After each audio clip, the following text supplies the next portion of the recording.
மூளையை மயங்கடிக்கக்கூடியதான் ஹம்ர் மதுனா. சிகரெட்டும் மூளையை மயங்கடிச்சிடும். அது மட்டுமல்ல, ஸ்மோக்கிங், நீங்க சிகரெட் பாக்கெட்டை வாங்கி பார்த்தாலே அதில் என்ன இருக்கும்? Smoking kills. இது ஒண்ணு கொன்றும்.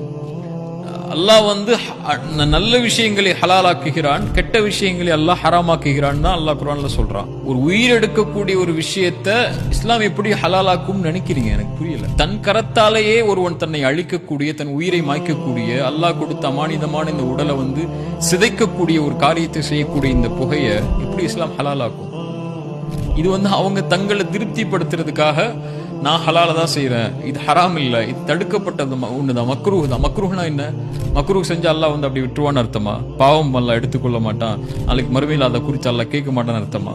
அல்லாஹ்வுடைய தூதர் ஸல்லல்லாஹு அலைஹி வஸல்லம் அல்லாஹ் அனுமதிக்காத ஒரு செயலை செஞ்சுட்டு ஹலால்னா அது ஹராம், ஓகே நான் ஹராம் தான் செய்யறேன்னு செய்யக்கூடிய ஒருவனுடைய பாவத்தை விட இது ஹராம் இல்ல ஹலால்னு செய்வான் தெரியுமா? அது மிகப்பெரிய கொடூரமான பாவம் அது.